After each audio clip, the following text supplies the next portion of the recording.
Why hello and welcome to YemmyCast, a video game podcast on Spotify, SoundCloud, and Apple Podcasts. Like I keep saying, we will be moving over platforms soon, so watch out for a title in the lines of, "We're moving."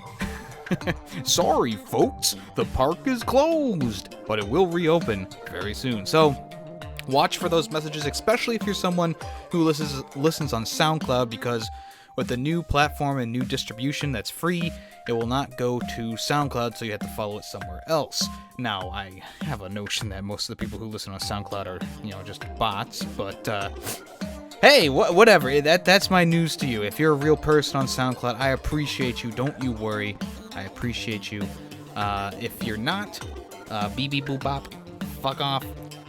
If you're here for the premiere of this episode, Wednesday at 4 p.m. Eastern Daylight Savings Time, thank you so much. I appreciate you. What's up, Coco Gamer? If he's not here, that's going to be really awkward. I appreciate you if you listen on any other platforms. Nonetheless, don't worry about it. Sometimes there's episodes on Sunday, but not this Sunday, I don't think. We're going to be doing other things. Hey, new podcast alert. That's right, not Fubar Ferret, but we're getting a new podcast called Film Freaks on the channel, which will be live this Friday. That is Friday the 22nd, I believe. So make sure you check that out. It features myself, Coco Gamer, Greedy Waffle, and Taymation Studios, and we're talking about Demolition Man, so make sure you watch that movie, or not, before listening. Unless you really care about spoilers, make sure you watch that. So yeah, more information is going to come out the day of, and then also the next episode, there's a few things to announce as well. So make sure you check that out. Episode's going to be every other Friday. So there you go. What else, Yemmy? Nothing else for me right now. So this episode, we're talking about a two different game awards. I'm going to talk about the new Fallen Order game, and then we have a bunch of news to go over as well. So let's get started. That's right, the 2019 nominees for the Game Awards are now live, and you can now vote. So the panel of judges for the United States, and I'll go over the United Kingdom as well.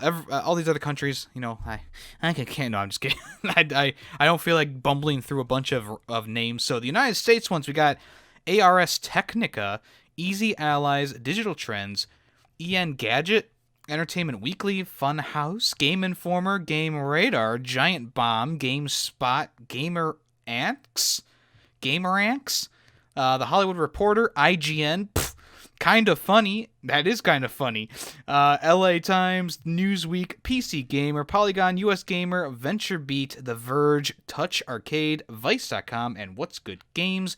And then from the UK, we got Eurogamer, Daily Star, Edge, Game Reactor, The Guardian, Kotaku UK, Metro, PC Games N, and VG247. So there you go. There's a bunch of other ones from like Mexico, the Middle East, Japan, Italy, France, Germany, Finland, Chile, Brazil, and Argentina as well. But like I said, I don't want to bumble around those names, so I will spare you the embarrassment. So let's go over the nominees, everyone. We got lots of categories to go over. I'm going to talk a little bit about each one. The Game of the Year contenders. You'll notice there's one game in this list that's not there, that is in another list, which I'll go over in that list. But let's see. Game of the Year contenders are, and just a reminder, if a game came out in December last year, it counts towards this year. So we're going to see Super Smash Bros. Ultimate makes an appearance here. Control, Death Stranding, Resident Evil 2, Sekiro Shadows Die Twice, and Outer Worlds, The Out of Worlds. So not too bad of a lineup there. Nothing that's too controversial. Who would I vote for? Right now, probably The Outer Worlds out of this list. I have to play more Sekiro. I have to play more Death Stranding. Resident Evil 2 was amazing, but it is just a remake. I don't know if that really counts for like a Game of the Year contender, but we'll wait and see on that one. All right, best action game. For the best combat in the action game focused primarily on combat. Well, that was weird. All right, so we have Apex Legends. Astral Chain, Call of Duty Modern Warfare, Devil May Cry 5, Gears 5, and Metro Exodus. Out of that list, Gears 5 was pretty satisfying. I know a lot of people would probably go for Astral Chain, but I haven't played that yet. And Metro Exodus was pretty good. A little janky, but pretty good. I'd probably vote for Gears 5. Even though in the end, I wasn't really impressed with it, but whatever, Yemmy. Alright, so the best action-adventure game. For the best action-adventure game combining combat with traversal and puzzle solving. Okay, so we have Borderlands 3, Control, Death Stranding, Resident Evil 2, The Legend of Zelda: The Link's Awakening, Sekiro: Shadows Die Twice. Okay, so immediately mark off Link's Awakening. I know a lot of people are going to be up in arms about that, but guys, it's just a remaster. It doesn't deserve to be in these categories. Put it in the best remaster category. This is not a new game that is groundbreaking. Hate me in the comments, Callus. Alright, so I definitely would vote for Borderlands 3 here. Better combat, great story, great adventure, great world to explore. Death Stranding, I agree with that too. It has a great adventure to it. And like I said, gotta play some more Sekiro, and I do want to play Control, but probably not until after Black Friday. Alright, so we had the best art directing for the most outstanding creative or technical achievements.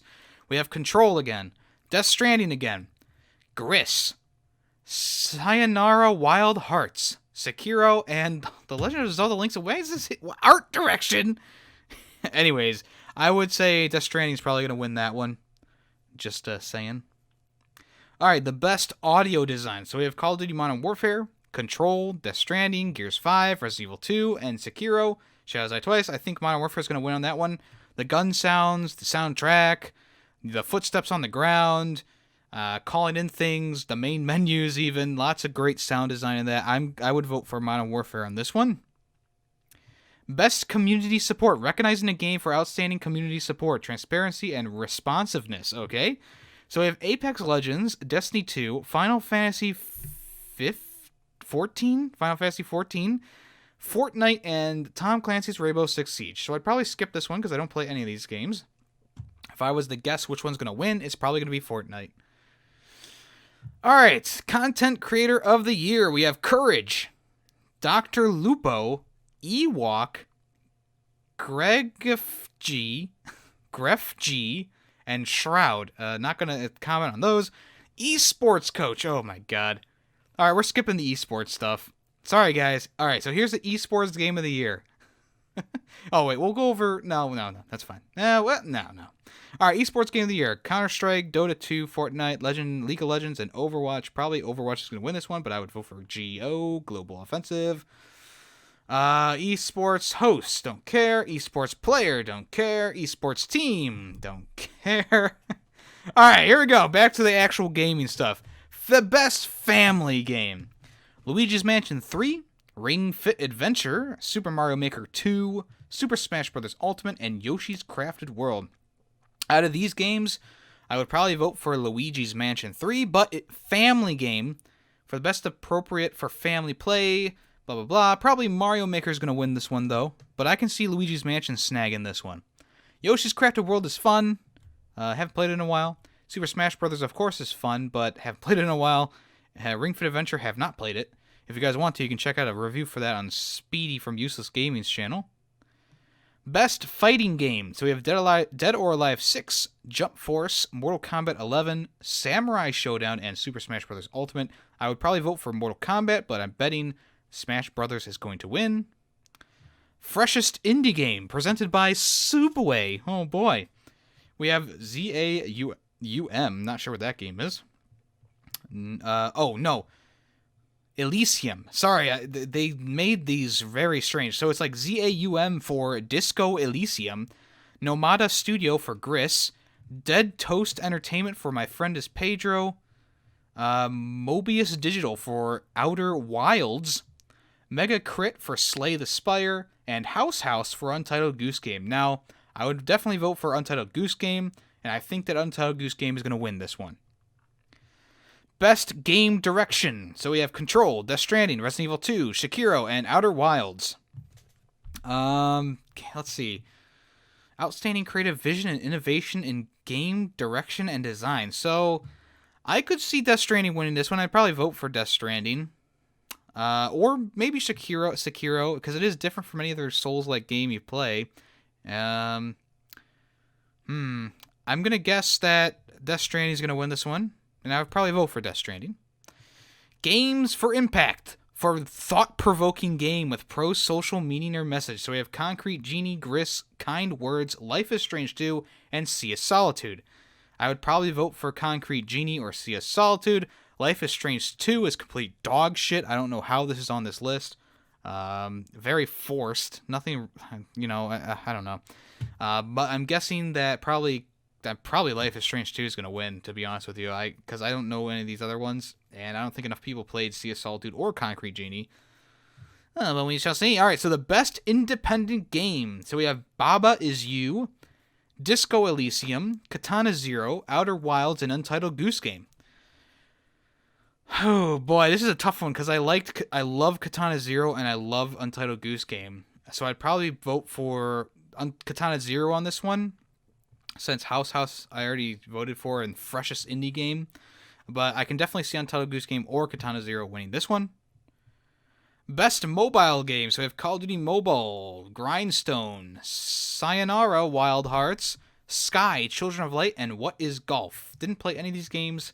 Gonna move on. Probably Call of Duty Mobile is gonna win that one. Either that or What the Golf. I don't know these other ones. I haven't even heard of these other ones. Best multiplayer games. So we have Apex Legends, Borderlands 3, Call of Duty Modern Warfare, Tetris 99, and Tom Clancy's The Division 2. Well, cross that off the list. I can see Tetris 99 winning this one. I can also see Borderlands 3 and Modern Warfare. I'd probably vote for Borderlands 3, but that's just me. Best narrative. For outstanding storytelling and narrative development in a game, we got A Plague Tale: Innocence, Control, Death Stranding, Disco Elysium, and The Outer Worlds. Well, I mean, I'd probably vote for Outer Worlds in this one. I really love the story in that. Haven't played Control or The Plague Tale. Death Stranding has a good story, but it's kind of all over the place at the moment, kind of muddled up by just the craziness of the game. So yeah, I think Outer Worlds could be a contender for a winner in this one. Best ongoing game, awarded to a game for outstanding development of ongoing content that evolves the player experience over time. So Fortnite's winning this one, guys. We don't even need to go over the games in it. But Apex Legends, Destiny 2, Final Fantasy, Fortnite, and Tom Clancy's Rainbow Six Siege. I can see either Destiny 2 or Fortnite winning this one, but I'm guessing Fortnite is Fortnite Chapter 2. Best performance, awarded to an individual or for a voice acting, motion, and or performance capture. So we have Ashley Birch, who played Pavarti Holcomb, I can't say her name for some reason, in The Outer Worlds, Courtney Hope, who played Jesse Fadden in Control, Laura Bailey, who is Kat Diaz in Gears 5, Mads Mikkelsen as Cliff in Death Stranding, Matthew Porretta as Dr. Casper Darling in Control, Norman Reedus as Sam Porter Bridges, Death Stranding. So I could see Norman Reedus winning this one. I can also see Ashley Birch winning and Courtney Hope. Laura Bailey, I don't know about that. Gears 5. Same thing with Mads Mikkelsen. I don't know. I really haven't seen anything exceptional from his character yet. I haven't played Control yet, so I don't know how well Matthew Porretta did, but we'll see. All right, best role-playing game. Disco Elysium, Final Fantasy XIV, Kingdom Hearts 3, Monster Hunter World Iceborne, and The Outer Worlds. Outer Worlds is gonna win this one, I bet. No reason why it shouldn't, so I'd vote for that one. Best score and music. So we have Cadence of Hyrule, Death Stranding, Devil May Cry 5, Kingdom Hearts 3, and Sayonara Wild Hearts. I could see Cadence of Hyrule winning this one. Death Stranding it uses a bunch of copyrighted music, so I don't know how much in there is actually really made for it, original scores and stuff like that. I can also see Kingdom Hearts 3 winning. Haven't played the other ones. I really haven't played Cadence of Hyrule either, but I know that that's a pretty impressive soundtrack on those games. Best sport and racing game, we have Crash Team Nitro Fueled, Dirt Rally 2.0, Pro Evolution Soccer 2020, F1 2019, and FIFA 20. Crash Team Racing on that one. I don't know about you guys. Best strategy game, we have Age of Wonders Planetfall, Anno 1800, Fire Emblem Three Houses, Total War Three Kingdoms, Tropico 6, and Wargroove. Out of these ones, I can see Fire Emblem winning. I would probably vote for Total War Three Kingdoms or Anno 1800, but that's just me. Alright, so I think this is the last one, yep. So we have Best VR AR Game, Augmented Reality or Virtual Reality. So we have Asgard's Wrath, Blood and Truth, Beat Saber, No Man's Sky, and Trover Saves the Universe. I can see Beat Saber winning this one easily. I can also see Trover Save the Universe winning, and I can also see No Man's Sky winning. I would probably vote for Beat Saber, but second best would be Trover Saves the Universe. There you go. So that's all the nominees for the Game Awards. What do you guys think? What are you guys voting for? I'm sure you guys commented along. I'm sure Callus got very angry about my comments on the Zelda game, but hey, that's just life. That is just life. I feel like there needs to be a best remaster remake of the year. You know, like they did that a few years ago for the Modern Warfare remake, and there was enough remakes and remasters this year. Put Resident Evil 2 on that, put the Legend of Zelda, Link's Awakening. I don't know, man. I don't know what they're doing here. I don't know. So in the same vein, we're going to move on to the Golden Joystick Awards. These were actually, they've already been handed out. The Joystick Awards have been handed out. Days Gone took the best PlayStation game of the year, which is crazy to me. It wasn't even mentioned on any of those other lists for good reasons. So yeah, so the Golden Joystick Awards 2019 wrapped up over the weekend, and the year's winners have been announced. The annual public voted awards ceremony took place on last Friday evening, and we can now see who took home the trophies. So for the best storytelling game, and I think I talked about this about a few months ago, Days Gone won best storytelling, crazy enough. Best multiplayer game was Apex Legends. Still Playing award was Minecraft. Best visual design, Devil May Cry 5. Best indie game, Outer Wilds. Esports game of the year, Fortnite. Best audio, Resident Evil 2. I can see that. Best game expansion, GTA Online Diamond Casino update. What the fuck? Best VR game, Beat Saber. Best gaming hardware, NVIDIA 20 series Super Graphics card. Best performance, Logan Marshall as Green from Telling Lies. Never played that one. Studio of the year, Epic Games. The fuck? Alright, best new streamer broadcaster, Ewok. Breakthrough Award, House cool. For Untitled Goose Game. Mobile Game of the Year was BTS World. What? Outstanding contribution, Life is Strange. Fuck off. PC Game of the Year, World of Warcraft Classic. PlayStation Game of the Year, Days Gone. Heh.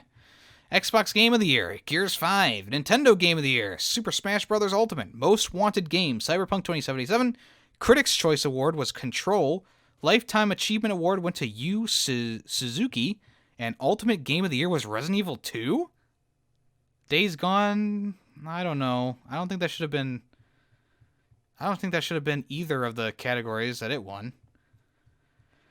And then Game of the Year, Resident Evil 2? I enjoyed the game a lot. Don't get me wrong. And yes, it is a completely new experience compared to what it was, but Game of the Year worthy? I don't know. I feel like there were games that did a little bit better this year.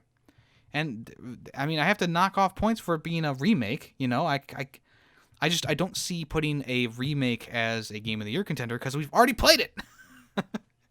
Whatever. I hold my tongue. All right.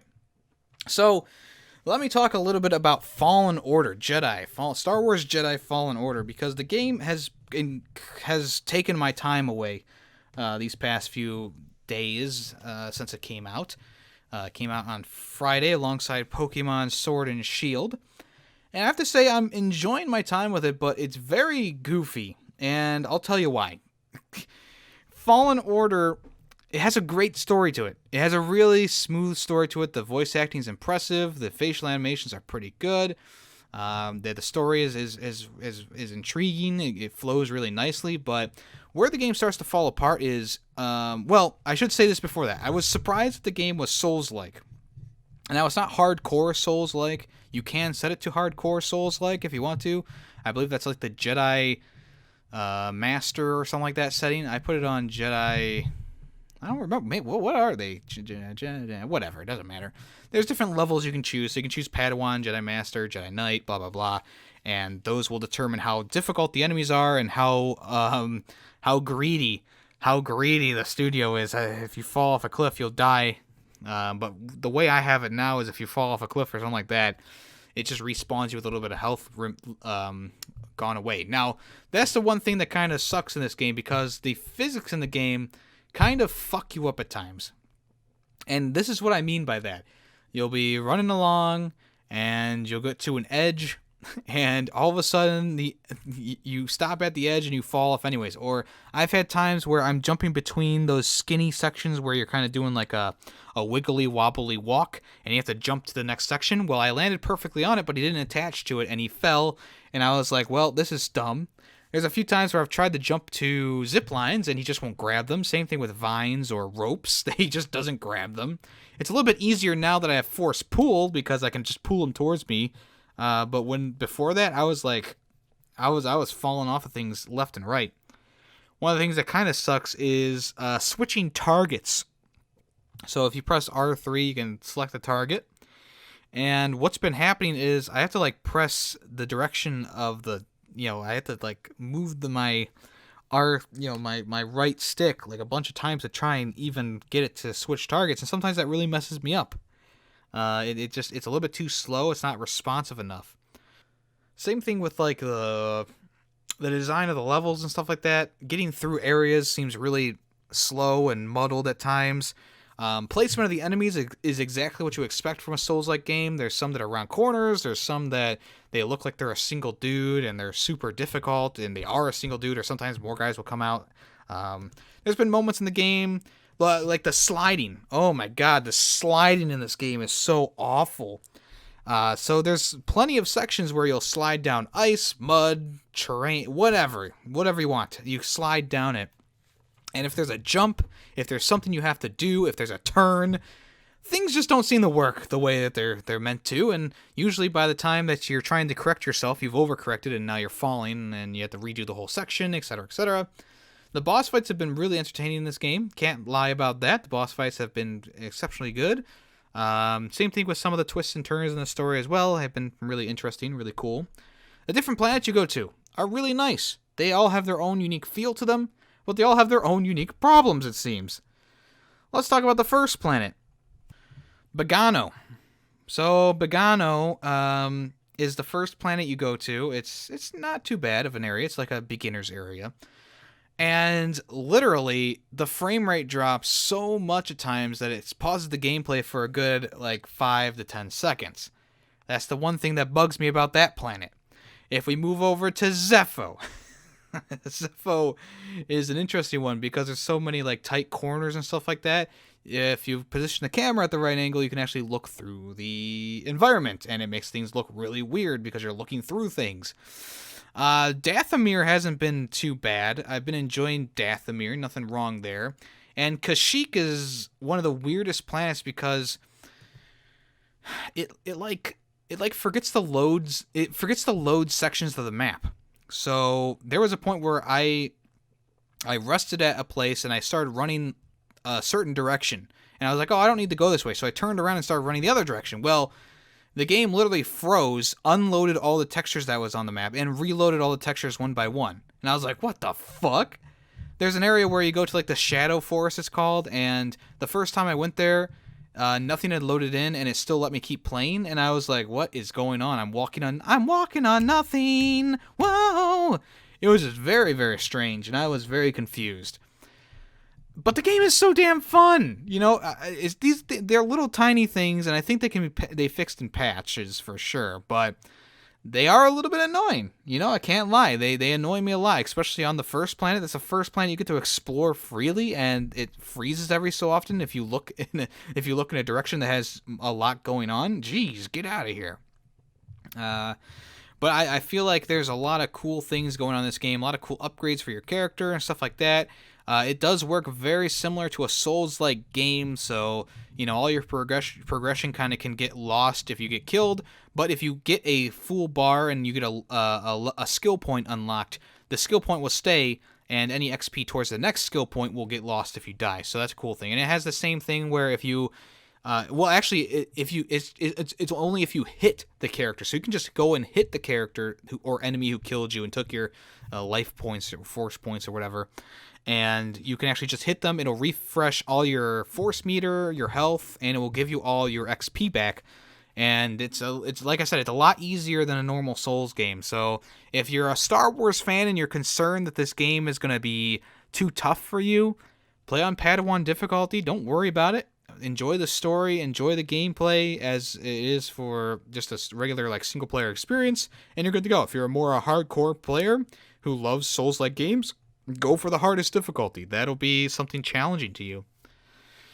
One of the things that really annoys me about this, and it's in the story progression. I love the story in the game, it's really great, but they don't want you to explore the open world until after the story is over, it feels like, because I've returned to planets and I've found small nuggets of things that you can find, and then I feel like there's nothing left, and there's more Jedi powers to get and stuff like that to fully explore areas. Now, one of the biggest things was I went back to Boganu like they want you to, and there's a whole new section that gets unlocked when you unlock a new force power. I think it's push. And you go there and you get everything done and you come out I'm sorry. This happened before. So before I explored the entire area you could. There's this whole underground section, and there's a boss to fight and stuff like that. You can go underground and do all that, and then you leave the planet. You come back and you go to that area that I already explored. And I was like, okay, well, I already know everything. I've already done everything, so I can just kind of zoom through this. So I did. I zoomed through it, got to the story stuff, got all that done. Came back, and they start you at a position where you can just pretty much run in a straight line and go back to the Mantis, which is the ship that you fly in for space travel and stuff like that. I decided to go and look around a little bit more. I had a new power. I can jump farther or whatever it was.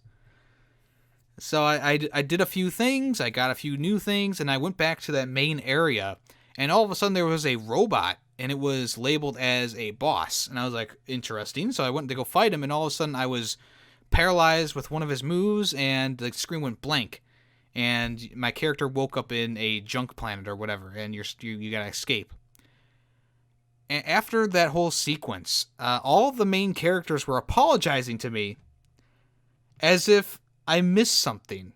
And I missed something. You're supposed to go back to the Mantis, and I think Grease is supposed to tell you to go to a specific that robot or something like that, and that's why I don't know. I haven't looked it up yet. I don't know what I missed.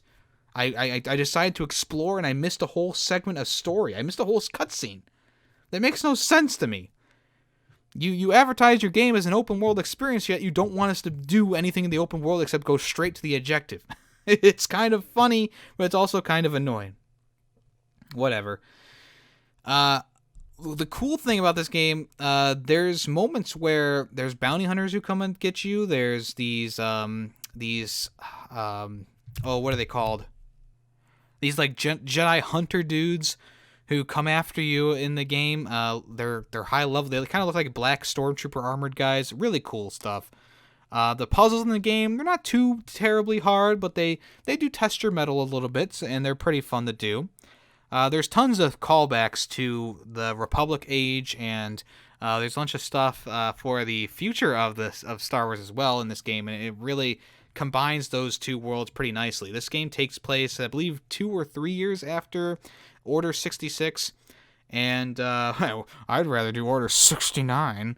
And it does do a good job of showing, hey, this character, he wasn't. Like, he was still a Padawan when all that happened, and now, 3-4 years later, he's all grown up, and, he's trying to, avenge the death of his master. I'm not going to give away too much, but yeah, it's a very interesting story, and I'm enjoying the game, but there's stuff that's wrong with it. Let me tell you that much. If a patch doesn't come out soon that fixes some of these problems on the console version, I'll be happy. I'll be a happy ferret.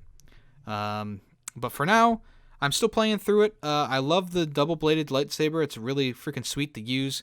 And I'm excited to continue moving on with the game in the near future. Alright, so let's go ahead and talk about the Blair Witch, which is dropping On the PlayStation 4 in December. So on the Bloober Team YouTube channel, they released a video announcing that the Blair Witch game that was Xbox exclusive is coming to the PlayStation 4 in a video. So it was an Xbox console exclusive, and it was a psychological horror first-person title called Blair Witch, and now it's going to come to the PlayStation 4 in December. The 3rd of December is the release date right now. It will arrive with 4K support and various gameplay and technical enhancements thanks to a number of updates that the game already received on other platforms. The title will only be available digitally at first on the PlayStation Store, and it will retail, in quotation marks, soon, according to the press release. So I watched a Retro Fellow play through this game a little bit. I didn't want to watch too much because I do want to play it myself in the near future. And hey, look at that. It's coming to PlayStation, so the near future is coming wait, what? The near future is coming sooner than I thought. So that'll be pretty cool. So if you're excited for the Blair Witch and you didn't get to play it on the Xbox or the PC, here you go. You're getting your chance on the PlayStation. All right, so the Uncharted creator, Amy Hennig, is joining Skydance Media, and they're going to form a new game studio soon.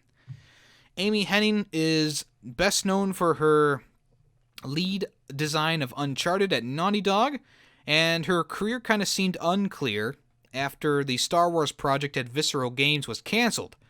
However, it's been announced that the writer and director has been scooped up by Skydance Media, an entertainment company most famous for its Hollywood blockbusters like Mission Impossible Fallout and Annihilation. Hennig joins the company alongside EA alumni Julian Beek to help the movie studio branch out into the games industry. As you might expect from the woman behind Nathan Drake and the Legacy of Kain series, the new development team will focus on story-driven titles with state-of-the-art computer graphics to provide the visual fidelity of television and film. David Ellison, CEO of Skydance, seems excited to be expanding his company into games. The interactive media landscape is continually changing, and Amy and Julian are creative and visionary leaders in this evolution. Together, we will create within this new sphere the same type of event-level entertainment experiences that Skydance is known for in future and television. Hennig and Beek are now hiring for the new game studio, but it sounds like they're going to keep it relatively small operation. It also seems the size of the team's games will be relatively small as well, as Hennig wants to create shorter-form, focused narrative interactive content, something she feels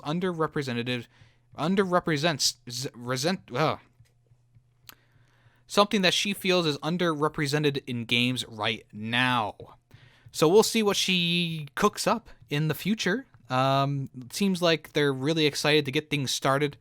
I watched Mission Impossible Fallout recently. I really enjoyed it. So if we can get an experience like that in a video game form, ooh boy, will that be cool. Alright, so The Outer Worlds is thinking about doing DLC after its big success in the mainstream market. Obsidian's The Outer Worlds has done really well for itself since its launch in October, with the sales exceeding expectations the developer held prior to launch. It's a major success for the now Microsoft-owned company Obsidian, and it now looks like the more content is on the way. In an interview with Eurogamer, it has been revealed that Obsidian still has a team working on post-launch support and content for the game, despite the fact it has multiple other projects currently in the works.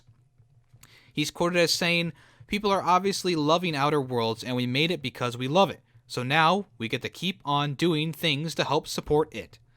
A content roadmap for The Outer Worlds has not been announced at the time of this article's release, but it could be on its way sooner rather than later, seeing as people are finishing the game now and they're still enjoying the experience. I love The Outer Worlds, guys. It's great. It's a great game. If it wasn't for Star Wars, I would be playing The Outer Worlds right now. I've moved on from Modern Warfare. I've moved on from Resident Evil 2. I'm done with Resident Evil 2. I've done everything that I wanted to do in that game and more, except for a 4th playthrough. And here we are. Outer Worlds has taken my imagination. I love sci-fi. I can't wait to see what Obsidian is going to do next. Alright, so BioWare. Oh boy, I love talking about BioWare, guys. They're rebranding. after Anthem and Mass Effect rumors have surfaced. So, BioWare plans on rebooting Anthem and is currently in the early stages of developing a brand new Mass Effect title. Interesting. So Anthem is going to be... the rumor is that the next Anthem is going to be dubbed Anthem 2.0. Jason Schreier states that while not even a distribution method nor a timeline to release are set in stone just yet, BioWare is planning on completely changing the game's mission structure, loot, and open world. He's quoted as saying, "We spent a few months just tearing it down and figuring out what needs to change fundamentally," which is a lot, and we've been rebuilding for another few months. Both of BioWare's offices are said to be lending their support to the rebuilding process, which includes breaking up the world map into pieces and taking a serious look at what the studio considers a mission. This leads us to believe that the monumental update is still a ways off. So this Anthem 2.0 could release with the PlayStation 5 if they're fast enough, but with resources stretched so thin because they've done a lot to change the company over to Dragon Age 4, it's another one of those, it could be something or they could just drop it entirely like I'm thinking. But the rebranding, guys, the company's official Twitter account has been abandoned and, the company's official Twitter account has been changed with a new, more stylistic-looking logo for BioWare. It features a fresh new design with a more modern-looking bee, a little bit cartoony, a little bit bulbous. The bee looks kind of cool with the Anthem guy's helmet in the middle of it, and then you guys can see it on the image if you want to. I'll post an image of it on the podcast, but it does look kind of interesting with the bee. And yeah, we'll see if this rebranding comes with a rebranding of their games. It comes with a rebranding of their minds to make better games. So I mentioned there's a rumor a new Mass Effect game could be in early development at BioWare. So we know that the last Mass Effect endeavor was a complete train wreck. And with all their forces working on Dragon Age 4, it's hard to tell if Mass Effect is, the next Mass Effect game is going to be here within the next 5 years. But the Canadian developer apparently has a new Mass Effect title in the early stages of development at its Edmonton base. So the article So in an interview, They did state that the project is supposedly being headed by veteran Mike Gamble. Gamble was the lead producer on both Anthem and Mass Effect Andromeda, and before that he was the producer on Mass Effect 3 and the DLC, and he was also a project manager on Mass Effect 2. So his credentials kind of flatline after it goes Mass Effect 2, okay, that's really high up there, and then Mass Effect 3 it's like okay, kind of dipping down. The DLC kind of coming back up a little bit. Mass Effect Andromeda nosedive. Anthem, nosedive. So yeah, back at E3 last year, BioWare said that it would like to return the Mass Effect at some point, and it teased a secret Mass Effect project earlier this month. Or I'm sorry, it was a month later after E3, and then they didn't say anything about it. So could this possibly be a Mass Effect remastered trilogy? Could this possibly be a new game in the series, Mass Effect Andromeda 2? It's a wait and see, guys. Alright, so Rust is coming to the PlayStation 4 next year. So if you don't know, online survival games have had a bad track record when it comes to console adaptations, and people are hoping that Rust is going to not follow that trend. It's going to be on the PlayStation 4 next year after becoming something of a phenomenon on the PC. The release will see you attempting to stay alive in a world where everything wants you dead. Conquer thirst and hunger, battle the elements, create clothing, and stay safe against hostile forces, including other players, scientists, bears, wolves, or even succumb to fire, drowning, or radiation poisoning. A game without rules. Rust doesn't tell its inhabitants what to do. Rust actually launched back in 2013 in early access on Steam, and since then it's garnered over 8 million players to its servers. And with a console release, I'm pretty sure those numbers are probably going to grow even more. So Double 11 has been roped in on development duties, with the original developer Face Punch also involved as well. So we'll see this. Let's come to the console next year. There's no specific release window. It just says 2020. On the PlayStation YouTube channel, there is a video if you want to see the announcement trailer. That's available now. All right, so a new Saints Row game is going to be revealed in 2020. That's right, Saints Row coming back, coming live. I know Agents of Mayhem kind of left a little stain on the Saints Row name. It was developed by the same studio that does Saints Row, which is Deep Silver and Volition, but it just, I don't know. Agents of Mayhem was okay. I don't think it was anything super special, you know. I was going for the platinum trophy on it, and I got really close, but decided to give up once I had to do like searching around the entire map for things, and I was just like, nope, done. See you later. But anyways, speaking to game industry, Koch Media CEO Clemens Kundratitz reckons Agents of Mayhem's poor performance won't have an impact on the new Saints Row game, even though it's the same developer. Volition is behind it. Saints Row is Saints Row, he says. The two games are similar for sure, but they're also completely different. With Volition, we have the creators of all the Saints Row games as an internal studio, and they're not going to be distracted by anything else from creating our next game under this important franchise. The CEO also confirms that the new Saints Row will be revealed at some point next year. Saints Row is very close to our hearts, and we'll talk about it next year. For the time being, we just wanted to get the word out that it's coming, and it's going to be great. Saints Row 4 was alright. I didn't really enjoy that one. Saints Row 3 was pretty funny. But 4, I was lost on 4 a little bit, just to be honest with you guys. There was all these like weird physics and stuff that they added into the game, and like Earth blew up or something like that. It's hard to remember, but it was really weird. I didn't really enjoy it myself, but if you're a Saints Row fan, this is good news for you, and hopefully we'll be seeing Saints Row 5 in 2020. Alright, so Mighty Number 9 is actually being removed from the Japanese PlayStation Store later or actually it was the 15th of November, so it was already done this week. So Mighty Number 9 was one of the most infamous Kickstarter campaigns ever. It funded a lot of money back in, I think it was 2015 or 14 that they started getting money for it. The game was officially released on PlayStation 4, PlayStation 3, Xbox, and all that in 2016, and it was not worth the price of admission. Mighty Number 9 was panned by critics and customers alike, myself included. And, yeah, there you go. And now, 3.5 years later, the game is being removed from the Japanese PlayStation Store, which was spotted on Reddit. The delisting is actually set for the 15th of November, which was Tuesday this week. Tuesday? No. It was Friday. Friday last week. I apologize. I don't know a calendar. Mighty Number 9 is probably being delisted because it was published by Spike Chunsoft in Japan, and in the US and in Europe it was published by Deep Silver. So maybe the copyright or publishing license or something like that ran up or whatever, and they have to take it down for those reasons. Maybe we'll see more information about that in the future. I doubt it. They're probably, I mean, the Deep Silver probably doesn't even remember that they made Mighty Number 9. They're like, oh, I thought that was just a fever dream. Oh, jeez. Speaking of games that had a very long development cycle, hey, it's Dead Island 2. Dead Island 2 is going to be kick-ass. That's what the CEO of Koch Media says. Clemens Kundratitz.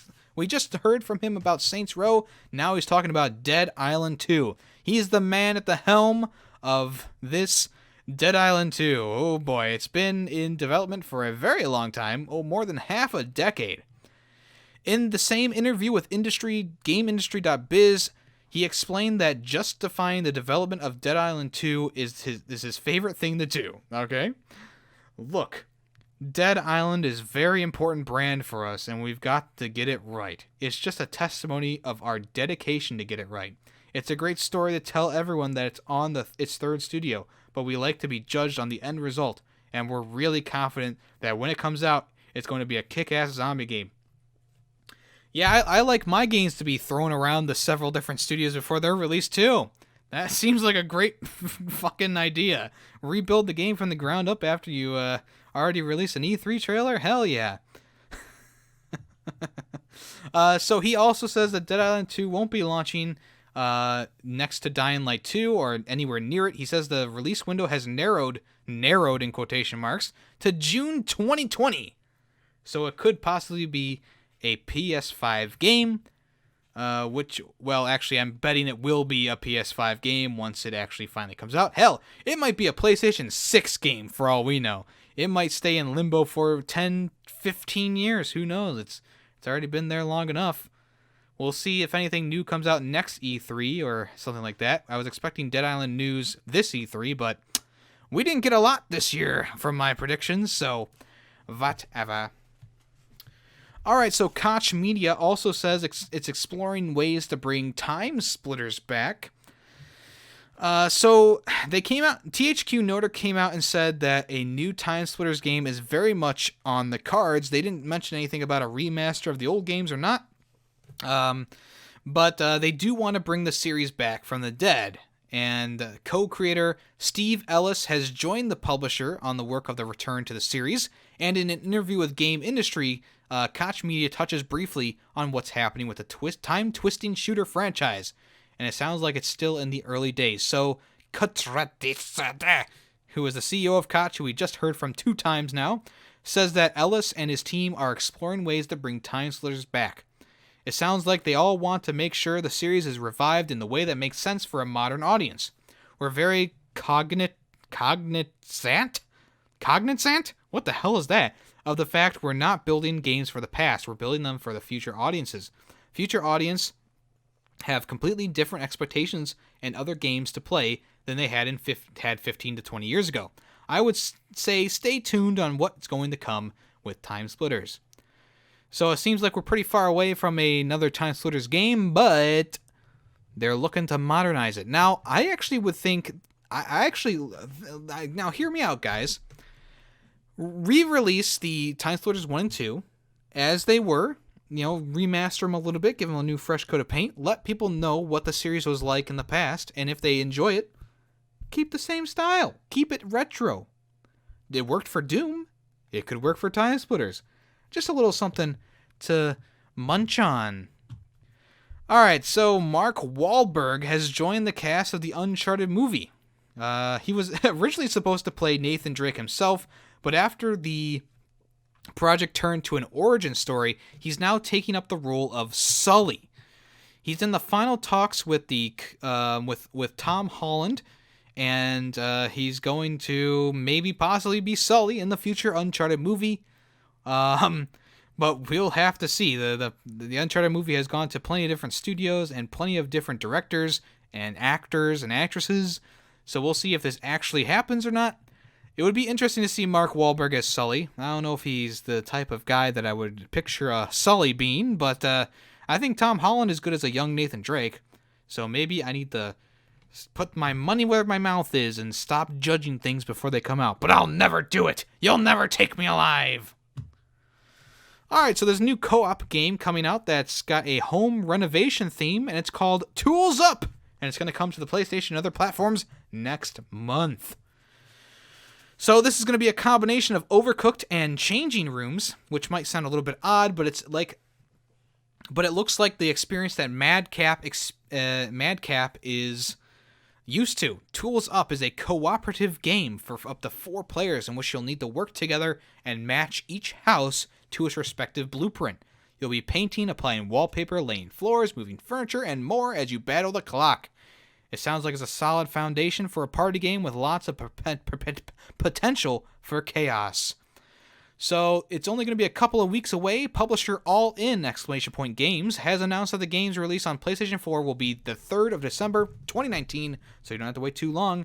There's an official gameplay trailer or whatever, official release date trailer on the All In! Games YouTube channel. So if you want to, you can check that out. The game looks interesting. There's really not much shown other than destroy, build, destroy or something like that. They're moving furniture around. Everyone kind of has to work together, painting and stuff like that. Definitely reminiscent of games like Overcooked and stuff like that. So we'll see how it is in the future. I'm guessing it's going to be couch co-op. I don't think there's going to be a online type of thing to it. But if there is, I'll be looking at it a little bit more closely. You know I will. Tools Up, coming the 3rd of December if you want to mark it on your calendars. That I apparently don't have. Alright, we're getting a game where the objective is to say no rather than yes. Say no more. Has got an official announcement trailer on Thunderful, which is the YouTube channel for the studio, Thunderful. It's going to be published by Thunderful, and it's developed by Fizbin. Say No More is coming out in the summer of 2020. It's a title about defending yourself against mean colleagues and bosses while also discovering the power of friendship. It's coming to Switch, PS4, Xbox, and PC in the summer of 2020. It's described as a one-button game. Say No More places you in the role of a lowly office worker in a company run by arrogant bosses. After being bullied and pushed around, your character decides enough is enough and aims to say no rather than yes to the many tasks they are given. You'll gain aid from the coach, an expert in the art of saying no, and will be able to unlock songs which help you grow a stronger, louder, and more significant no. Say No More is also coming to PC and iOS. Wow, there you go. The game looks kind of funny. Not gonna lie, the announcement trailer is hilarious. But yeah, it's definitely like a game that kind of plays itself, except you get to press a button to say no. So if you want to look into this game, Say No More is coming next year, and if you want to check out that trailer, it's actually pretty funny. All right, here's the weekly Sonic news. Sonic X is headed to Netflix next month in North America. So yeah, with the live-action Sonic movie coming next year, it seems like Netflix is poking into the Sonic market, and they're having Sonic X go live on Netflix in North America on December 1st. This project, which was debuted in 2003, was made in Japan with TMS Entertainment, the animation subsidiary of Sega Holdings Co., Ltd., producing the Hajime Kamijagi in the director's role. Yui Naka is part of the original Sonic team, also worked as the executive producer on the series, so there's a lot of good names behind it.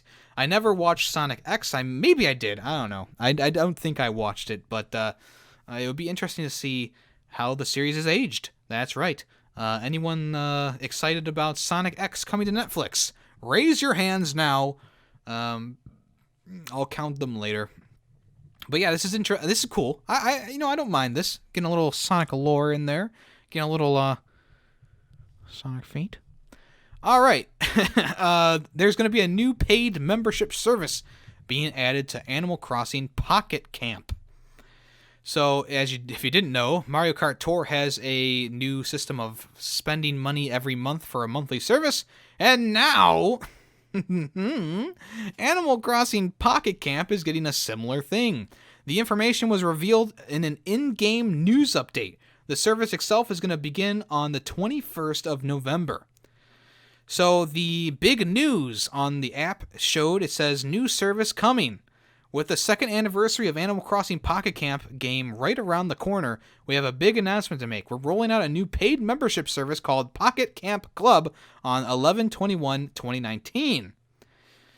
In one plan, you'll be able to appoint one lucky animal as your camp caretaker and get some extra help around the campsite. In the other plan, you'll be able to receive fortune cookies and store your furniture and clothing items in a warehouse. More details about the new paid membership service will be provided in videos due out the 20th of November, which is today, Wednesday, the 20th of November. We'll see. This sounds really bad. Nintendo's mobile market is becoming a cesspool of villainy, and it's none like the likes we've ever seen. This amount of bullshit is pretty high, and I will not tolerate it. Okay, you can now play as a Stormtrooper in Fortnite. And the big joke is, if you wear that skin, are you going to be a bad shot? Listen to this, fuckers. Okay, Stormtroopers aren't bad shots. They missed their targets during the Death Star scene because they wanted the rebels to get away. You know why? So that they could find their base on Yavin 4. What are you, stupid? All the other movies, they are crack shots. But this one scene in A New Hope, hold on there, buddy. Hold on there, motherfucker. They're terrible shots, aren't they? Because of one scene in a goddamn movie so many years ago. I don't think George Lucas meant for that, but that's the way I see it. What do you guys think? Fuck off. So you can now purchase an Imperial Stormtrooper skin in the game. The crossover is, of course, to build a pipe for Jedi Fallen Order and Rise of Skywalker. So if you want to, you can pick it up now. I'm not sure how much it is. If you know how much it is, let me know in the comments below. Or I could just watch the reveal trailer. Just kidding, the reveal trailer does not show how much money it costs. So that's not a good sign. Okay, let's move on to... Oh, and more Fortnite news? Jeez, Yemmy, you shouldn't have. Epic Games is suing another Fortnite tester for leaking Chapter 2 information. So this guy came out with screenshots. So Epic Games is now looking at Lucas Johnston, who leaked pictures of the map layout of the Fortnite Chapter 2 map. He was a playtester within Montreal's Keywords studio. According to the Canadian press, a claim was filed against Johnston in Quebec Superior Court, accusing him of publishing highly confidential information about Fortnite Chapter 2. Johnston was supposedly caught on security camera footage taking a screenshot of the new playing environment, and reportedly told the court he had emailed it to himself but did not know how it surfaced online. A likely story. So yeah, this follows an internal investigation at Keyword Studio, which resulted in Johnston being fired after it was discovered he was associated with the poster who leaked the image of the Fortnite competition's official forum, or on the Fortnite competition's official forum. Like the previous tester, Epic is now claiming Johnston spoiled the surprises of Chapter 2 and violated his non-disclosure agreement. The video game giant is now seeking damages exceeding $85,000. So my theory about using that one guy as a scapegoat has now gone down the drain because they are actually looking at all the leakers. That's right, all of them, just like that Toy Story meme. What do you guys think? Should these people really be fined $85,000 for posting a screenshot or letting one leak? I don't know. I do think that they deserve some sort of punishment, but that's a little hefty. That's a little hefty. I know you signed a non-disclosure agreement, and maybe in the fine print it says you could, get fines of up to $85,000, and they just ignored that. They didn't actually read it, just like the terms of use and service on everything. I don't know. It seems like they're paying the price, literally. All right, so Puma, who is a shoemaker in Germany, might actually be releasing Sonic's movie shoes IRL. So if you remember from the Sonic the Hedgehog movie teaser trailer that came out recently, there's a close-up of Sonic's feet. And on his feet are shoes that kind of look like Puma shoes. So a person did a Twitter exchange with the manufacturer Puma on Twitter, and he asked if the shoe giant was going to make Sonic shoes. And in response, they said, hey, stay tuned to Puma.com for release updates. It's a little bit of a generic response, but it is throwing Sonic fans into a bit of a frenzy because they could possibly get the shoes of Sonic the Hedgehog. Give them a good old whiff for me, boys. The shoes are pretty cool. They're very detailed in this screenshot that I'm showing. I think they could definitely do a shoe design like that. The shoes are red with white, and there's like a little place to put like the strings of the shoes so they don't fall out and you trip over them. Perfect for a speedster like Sonic. All right, so if you didn't know, GameFreaksLied was a hashtag that was trending last weekend. The Sword and Shield stirred up a little bit of drama as people figured out that a lot of the Pokemon's graphics, I guess, were reused from Sun and Moon, or seemingly reused from Sun and Moon. This all comes about because Game Freak's Junshi Masuda said that there are higher quality animations in the game, which is why they had to cut the National Pokédex almost in half. He also confirmed that the choice was made thanks to Sword and Shield's models being created from scratch, but it seems like they aren't actually being created from scratch. Now, the game, of course, has come out, and I think that these claims have either intensified or died down. I'm not sure because I haven't been looking at that much. But it's actually, I think that the claims have started to grow a little bit of traction. But people were comparing the wireframes of each character side by side. And yeah, it doesn't look like they really changed anything about the characters. So it's an interesting thing to see. And of course, Game Freak has gotten a little bit of scrutiny for it. They haven't, neither Nintendo nor Pokemon or Game Freak has come out to talk about the matter. But I guess it's all kind of your interpretation, I guess, at this point. And then Pokemon Sword and Shield is getting review bombed, but I've read the reviews, and a lot of them seem to be legitimate concerns, kind of like the last one that people claimed were a review bomb, which was, I forget what game it was, but it was one of those games that had a lot of problems, and people were giving it like 0s and 1s out of 10, or whatever you do on this website. So yeah, it is getting some review bombs, I guess you would say, where people are just, doing negative reviews. There's 181 negative reviews on Pokemon Sword. There's 12 mixed and 75 positive. I think that let me read a few of these to you, and you can decide for yourself if it is a review bomb or if these people are just coming out and reviewing it honestly. Maybe people who've actually played the game can comment as well. So here's some comments. So one person says, this game is not just lazy, it actually feels unfinished. Someone needs to tell Game Freak a new entry is supposed to offer something new. This game feels like it came out before Sun and Moon instead of after. A few new Pokemon and a raid battle gimmick is the entire selling point of this stripped down cash grab. So that seems like it's critical, yes, but all those things seem, like, let me tell you this. I said this last time. A review bomb is when you review a game negatively because of something the publisher did, or something that the developer did, or something that doesn't really pertain to that game.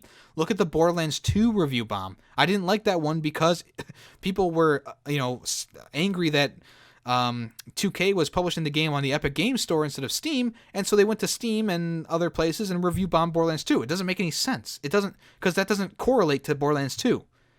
Just like with Assassin's Creed Unity being released for free, people went and review bombed that positively because it was free. It's like that doesn't, like the game, that doesn't, you know what I'm saying. Anyways, another person says, you will see many negative reviews here, none nearly as lengthy as mine. However, recognize that those negative reviews, like mine, come from a place of love and passion for the Pokemon series, and a sense of heartbreak and betrayal over seeing what it has become. To us, we love Pokemon, and in order for it to improve, there needs to be a place for criticism. This is it. Another person says, in short, this game is awful for advanced players, mediocre for casual players, and desirable that this is nobody's first Pokemon game, lest they get the wrong impression. It is the worst Pokemon main duo ever released, and the only positive aspects are derived from the standard Pokemon formula. Being understaffed isn't even remotely enough to explain the unacceptable low quality of these games. Game Freak has serious leadership issues. Next, someone says, this trash heap is a result of complacency and a lack of effort and dedication. If it had been developed with care and the customer satisfaction in mind, it would have been a polished title with a lot of content complementing the new features. Sadly, this is not the case. And finally, someone says, bugs, no end game, half Pokedex, mediocre graphics, less features than the previous game. Should I keep talking? So calling this a review bomb is BS. As usual, people are jumping on the review bomb bandwagon, guys. I don't understand why they're calling this a review bomb. Everything that they was posted here seems like general criticism of the game. And they're reviewing it negative because they feel negatively about the game.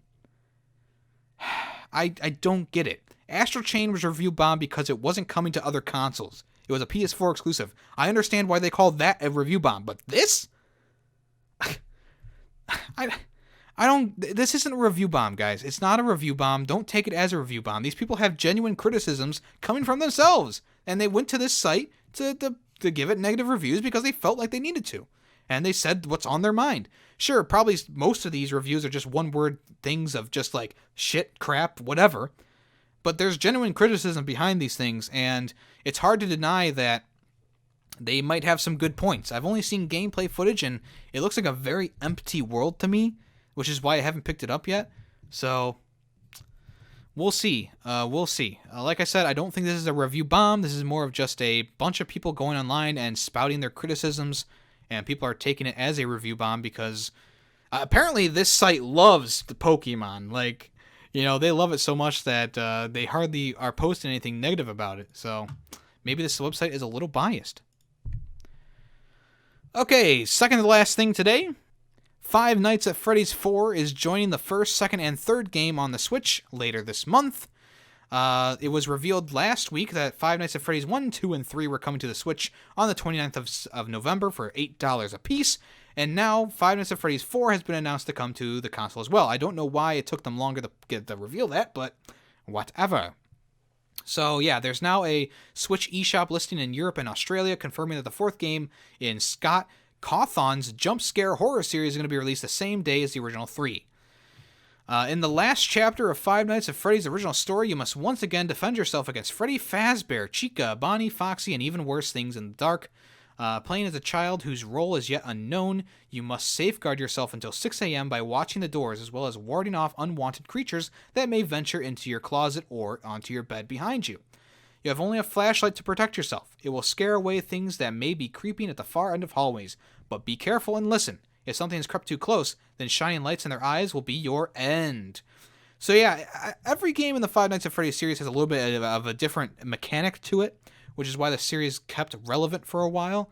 Like I said last time I talked about this, it's a little bit late to the party because October's already passed, and that would be the main selling point of the game is, it's October, time to get spooked on your toilet. I think I made that joke last time, but it's still funny. Laugh! Alright, and the last melon for today, I don't have my sound effects plugged in because I'm a stupid noob.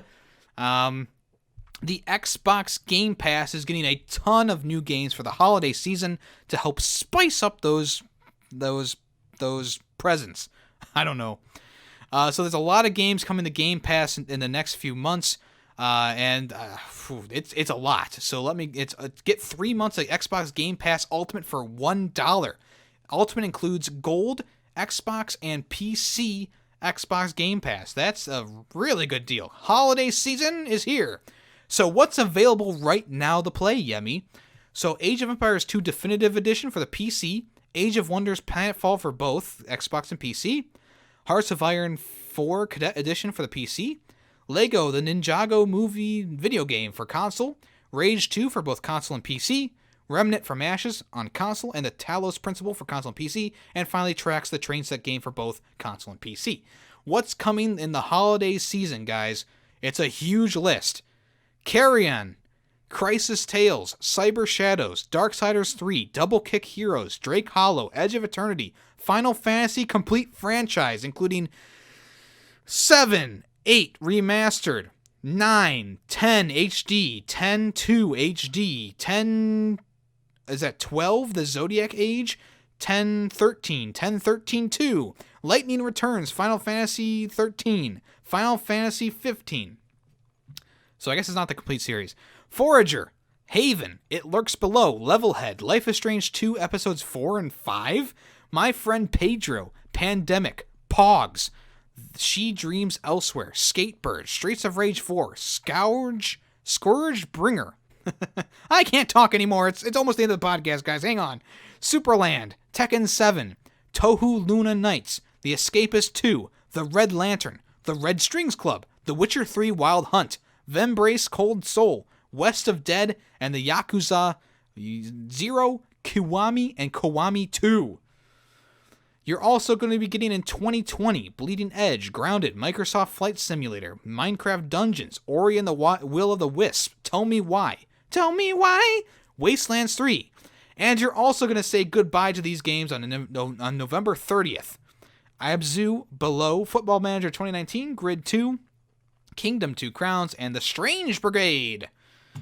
So if any of those titles perk up your gamer ears, definitely For $1, 3 months for $1. They're really pushing this stuff. I tell you what. I believe you're also getting Halo Reach. Did I say Halo Reach? No, it wasn't in the list. So yeah, Halo Reach is also on this as well, guys, which is coming to PC and console. I think that's just to kind of like get people interested in the collection that's going to be coming out. Witcher 3 is huge. Rage 2 is practically brand new, albeit boring. Lego Ninjago, good for kids. Darksiders 3, a new and a pretty good game, decent game.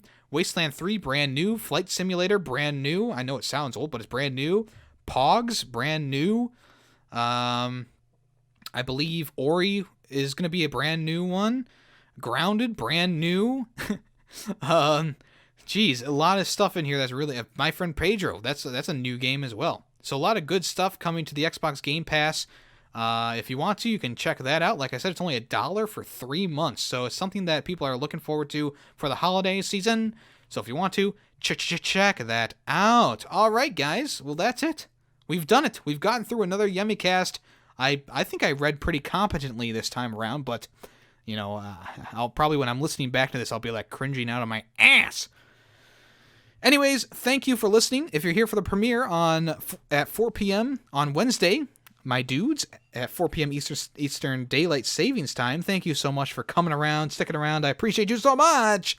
If you're listening on any other platform, I appreciate you nonetheless. Thank you, thank you, thank you. Remember, Film Freaks Podcast coming this Friday. I'm not sure what time specifically, but it will be available on Anchor earlier than the YouTube video. If you want to, please check that out. Leave some love for the new podcast experience. Dang, I'm making a podcast like freaking production studio or whatever. I got 4 podcasts running on the channel right now, or well, technically 3. We're working on the 4th. So that's pretty awesome, guys. I'm Ferret Productions. I'm gonna start putting Ferret Productions in all of my videos because damn, I'm a podcast machine, guys. I'm churning them out like butter.